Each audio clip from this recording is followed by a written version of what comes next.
to the Maize Plus Pig Farmer and the final episode in this series. So between videos, I have harvested the big cornfield because that took a while. We got 50,900-ish litres of corn off of that.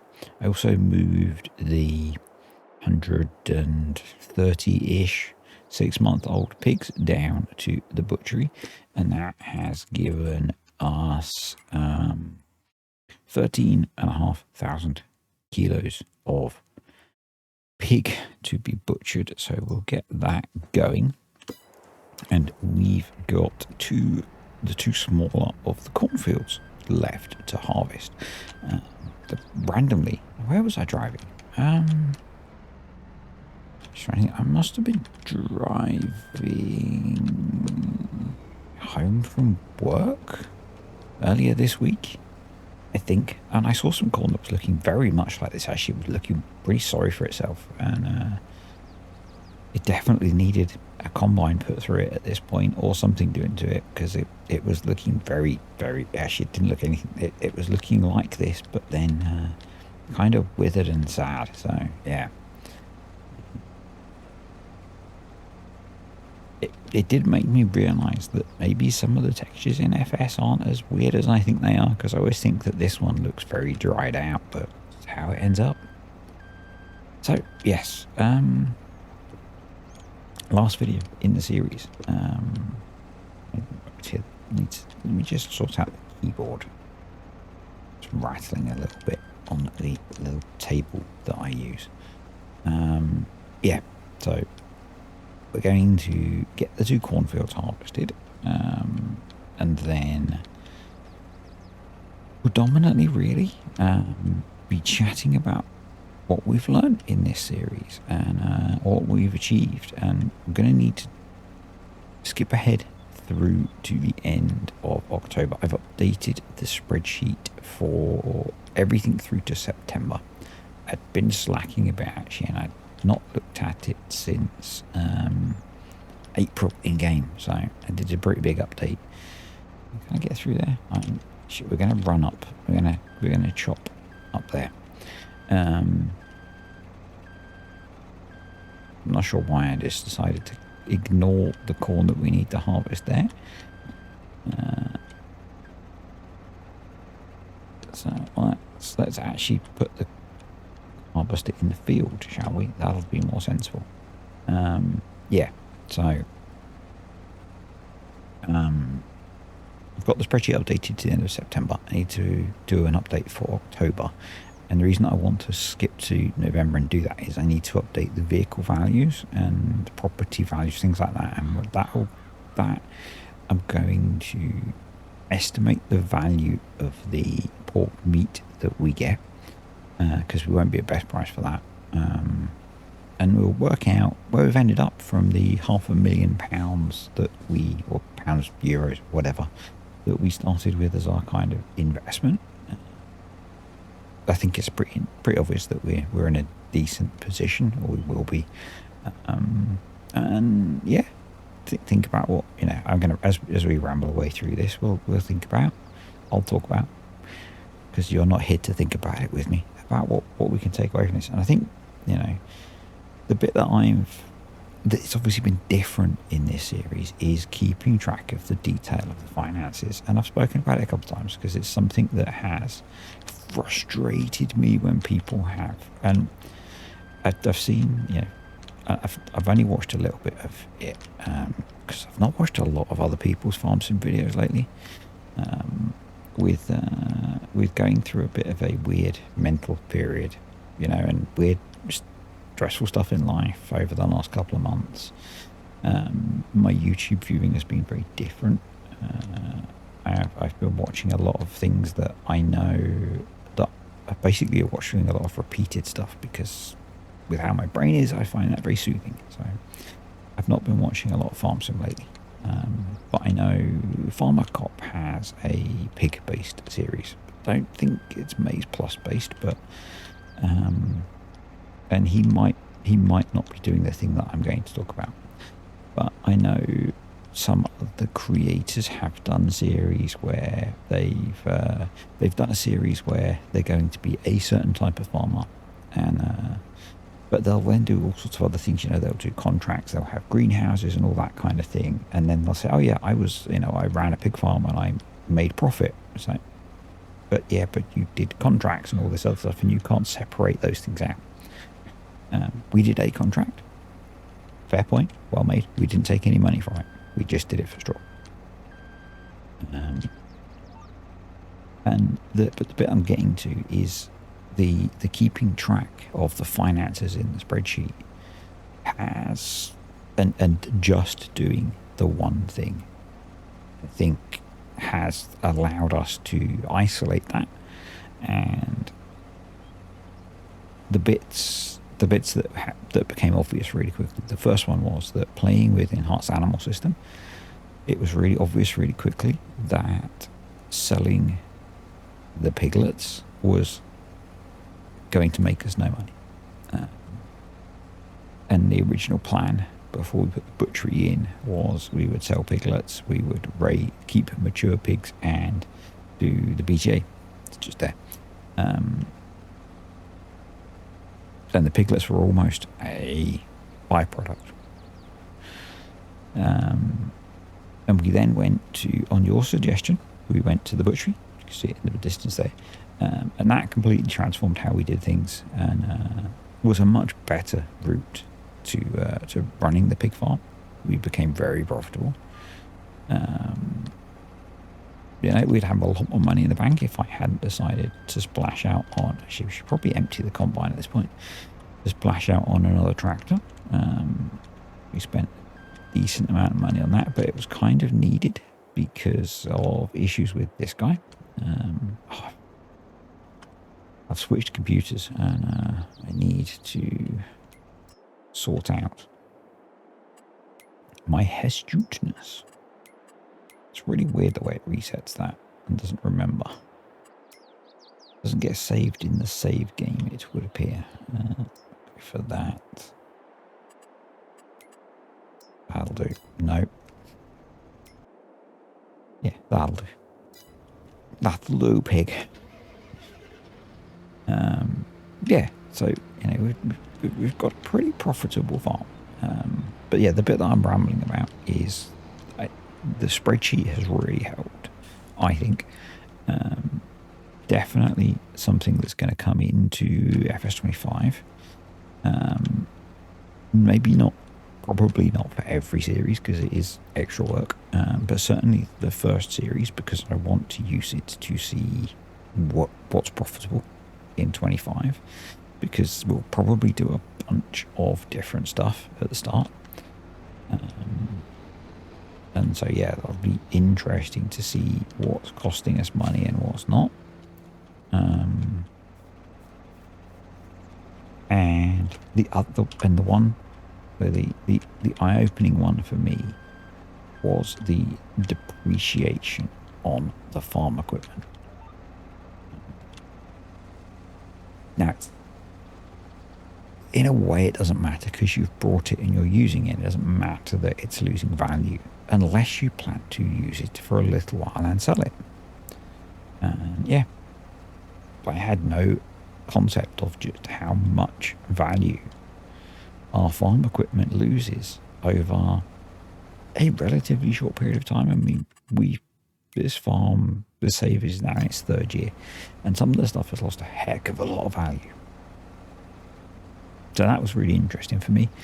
And I know some of you have found the spreadsheeting side of this really interesting and really different, and some of you just don't care and just want to watch me farm, which is cool and fine.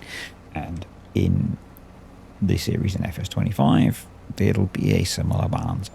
In this series, I've focused less on farming because we've done a lot of farming in FS22. With FS25, the spreadsheet will be secondary rather than more of a prime feature. But it'll be there for those that enjoy it, and if you don't enjoy it, it shouldn't interfere with things. That's my intent. Let's slow the header down. So yeah, I guess what would be interesting for me, and it'll create some engagement on the video, which is always good for the old algorithm, is which bits of the series have you enjoyed? And it's partly for engagement, but also partly for my education, because, you know, I will be wanting to do stuff like this in FS25. If you watched Paul's stream, there will be Terra Life in FS25, so I'll be doing things like this with Terra Life. There may or may not be maizeplus in FS25, and if you want to understand why, you could go watch Paul's stream, because he explains why there may not be maizeplus in FS25, and it's not as bad as it sounds. That's actually cool. But yeah, I'm really curious as to what you guys have found good or bad about this series. You can say things that you found bad about this series, because that helps me. Unless it's how I sound, and then you get blocked.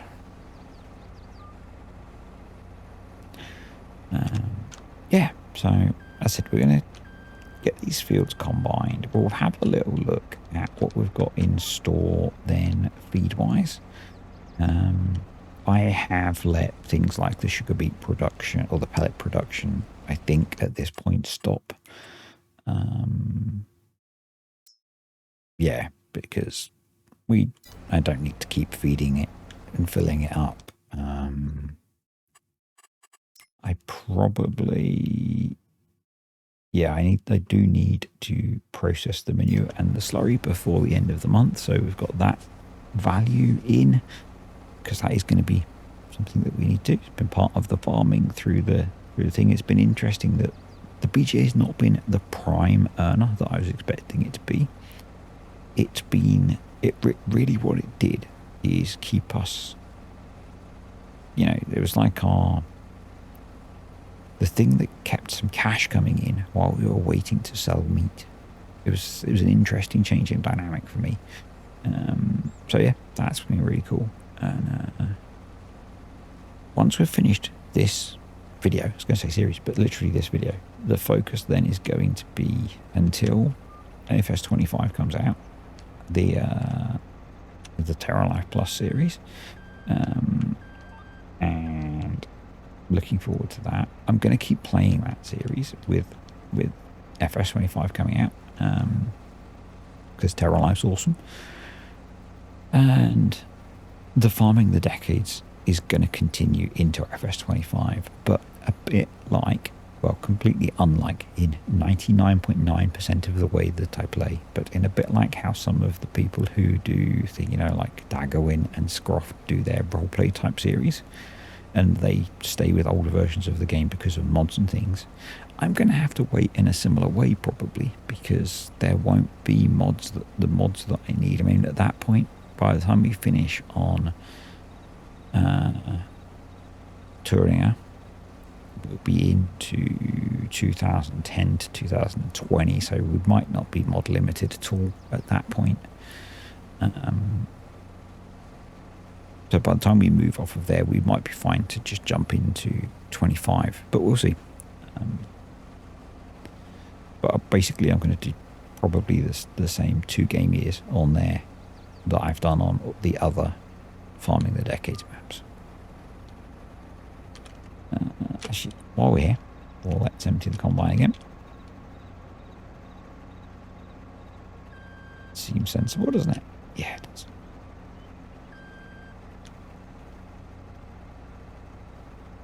Anyway, I think I'm going to carry on harvesting this field, and I'll be back when I've made a bit more progress. Just finishing up the first or second cornfield, I guess. There was a little bit of a strip of shame there, because, well, not really a strip of shame. The header couldn't quite catch that last row of corn ears. I guess they are. So not a huge amount off of that field, because we've not filled the trailer. I was kind of dozing off in the chair a little bit earlier, but not yet a sponsored thing, but something that I'm considering. So hence mentioning it, I broke out some sneak. So something that I've been, if you're a regular, you know I am a huge fan of Monster. Not necessarily a fan. I have a huge addiction to drinking Monster. And recently I've been drinking some Sneak instead. And for a couple of reasons. None of them health related at all. I'm not claiming this stuff is at all healthy. I am a massive caffeine addict, and where I've been traveling, having a high caffeine beverage that is in powder form that I can just have a big old tub of in my bag is awesome. So yeah, been drinking a bit of that lately. It tastes really good, and what I actually quite like about it is at points like this afternoon where I was flagging a bit, rather than having an entire can of Monster, I can have a smaller serving of that, and it gives me a little bit of an energy kick to make a video. So, and something that I've been considering, and something that I had spoken about to the guys on Patreon, is there is an affiliate program with Sneak, and I'd thought about signing up for that, but I am a little bit cautious about filling the channel with all that kind of stuff. So as a precursor to that, I've had Sneak before and I quite like it, but I thought I'd get a bit more and try it a bit to see if I really liked it. And yeah, I thought I'd mention it just to see how you guys felt about it, because literally this video is brought to you today by Sneak, because without it I wouldn't have had the energy to hit the buttons. So anyway, curious what you guys think about that kind of thing. I'm always a little bit cynical about that kind of stuff. So yeah, but as I said, I have no illusions that all that kind of thing is incredibly unhealthy, but it's you know, I'm a caffeine junkie, and it is what it is. But for me, it's a convenient way, particularly when I'm traveling, of getting in a good hit of caffeine. So that's the end of the non-ad, because there is at the moment no benefit to me other than saying to you that, well, the benefit is that I've made a video that you guys are going to watch, hopefully, and enjoy. So that was a bit random, wasn't it? Anywho, we're coming to the end of harvesting this field, which means we're coming to the end of this series, which is a little bit sad, but also, I think, kind of good, because what that signals to me is that we're coming to the end of FS22, and we're progressing towards FS25, which is now really not that far away. So it's, as I said, it's Sunday today. It's the 20th of October. I need to quickly shut that down. I was listening to a YouTube video in the intermission, shall we call it. So 1, 2, is it 3? That's really scary. So in in about 3 weeks' time, I think I will have access to the game, because I think I get access the weekend before as part of the Bronze Partner Program. So yeah, that's darn scary.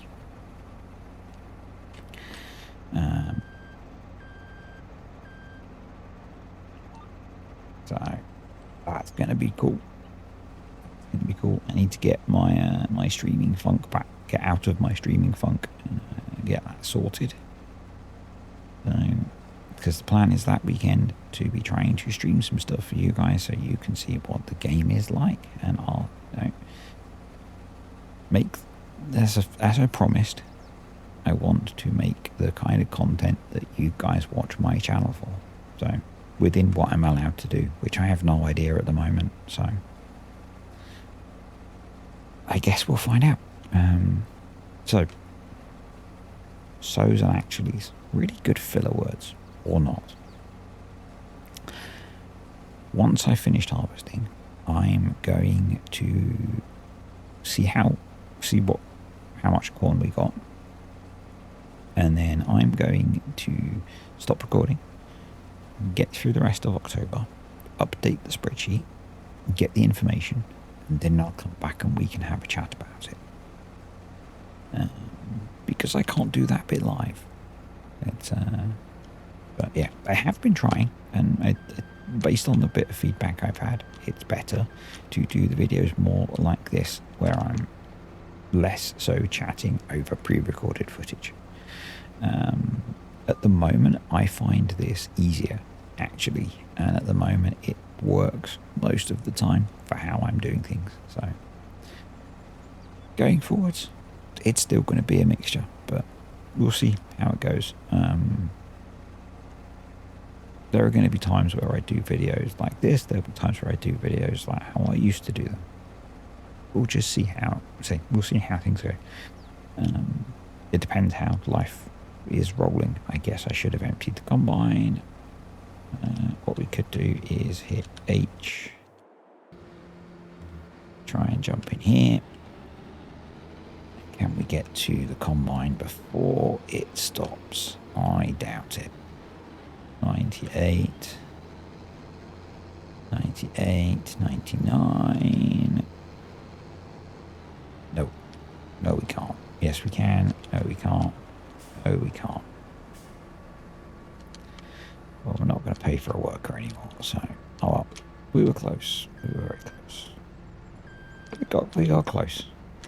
It's just like when I combined the field down there, and I had that little tiny patch that was left that I couldn't quite fit in the combine. Seems to be the way it goes.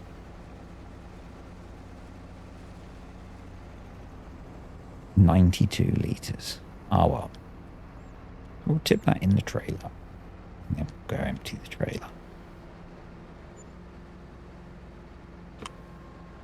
Is it really worth the £9 in wages? Probably not.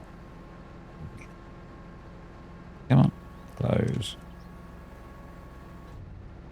And we'll just abandon the combine now.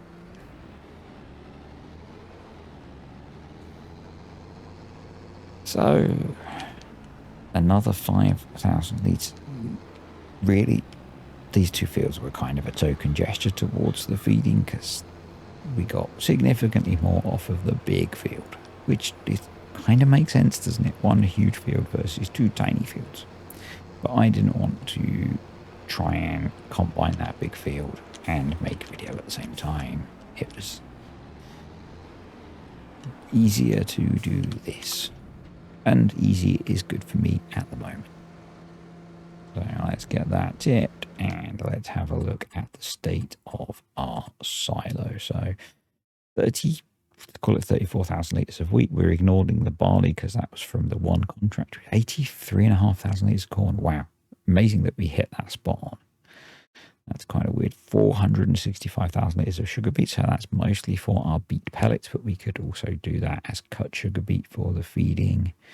And that's, oh no, we've got manure and slurry. That's, oh, we've got carrots as well. 120,000 litres of carrots. Cool. So we've got all of that, and then we're buying, well, I'm basically buying in the brewer's grain as I need it, because I'm just dumping that straight into the trough. So that's a lot of food, because I'm pretty sure, let me just, yeah, so the corn and the wheat is 20% feed. So we've got loads of that. The carrots are the 10%, so we've got ridiculous amounts of that. The sugar beet is the main one, and we've got quite a bit of that. So yeah, we are really good for feed. Speaking of which, do I actually need to feed the pigs? Not really. They've got 72,000 litres of food. I do need to put some more straw in. So I'll do that. I needed to get the other tractor. Also had OBS is seriously annoying me today and keeps playing up. But yeah, I'll get some straw in. I'll get the manure and slurry processed through the BGA. We'll get to November. I'll get the accounts updated, and we'll have a little bit of a chat about how things have gone. So I will see you all in a little while. Okay, I have skipped ahead. I have done all the updating that we need to do.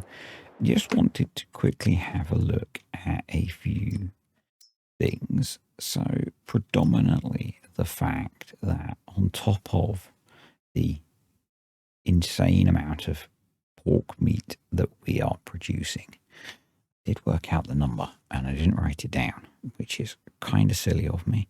Let me just see if I can get it back in my calculator.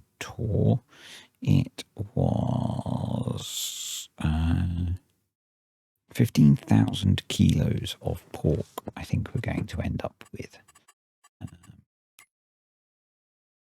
Currently, we have nearly 10,000 kilos or litres stored. It's kilos, really.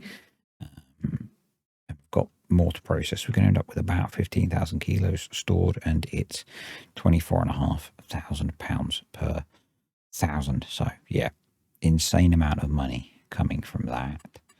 And we also have another 36. What's that?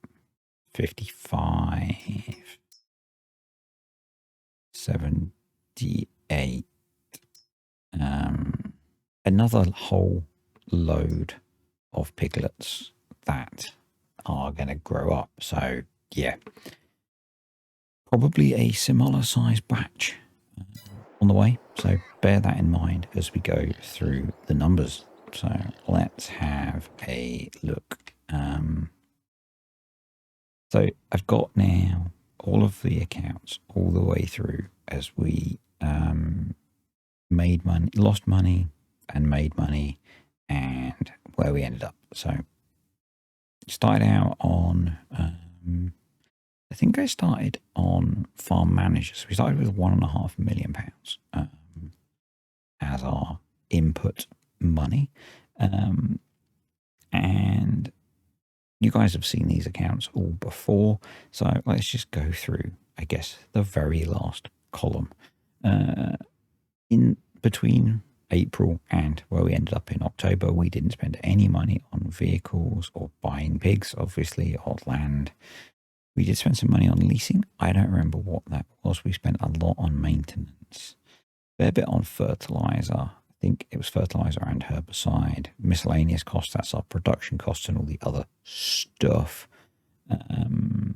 Didn't build anything. A lot on water. The month before we took the piglets to be butchered, the water bill was insane. I think it was something like, it was almost £5,000 on its own in an individual month. And no loan interest. What that did do, though, is it made us a whole load of money in the BJ. You can see in that, I think it was May, June, July, August, September, October. In that 6-month period, we made as much from the BGA as we had almost made in the entire period with that huge batch of pigs. It's the first time we'd had that many piglets that were that age, because that was our first big batch of pork. And you'll also see that reflected in the meat value. So things were definitely changing significantly. So yeah, so if we then go through our income section, no animals, no livestock sold. BGA income, as you see, we made 60 grand off the BGA this time. I do think we would have run out of straw this year. One of you did point that out, that we would have needed a lot more straw. Now, you were definitely right.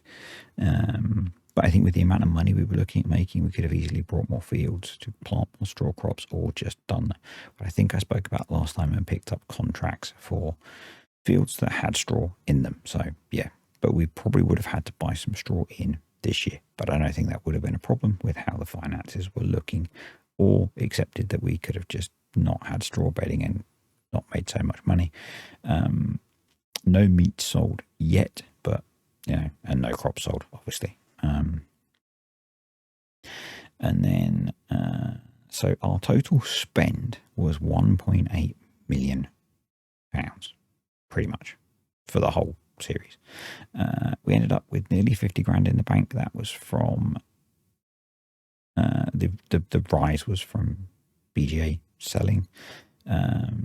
we had just over £1 million worth of land. That was the same land that we bought right at the start. We had about 19 grand's worth of pigs in the pig pen, but obviously they're worth a lot more as meat. Nearly 200 grand's worth of equipment on the farm.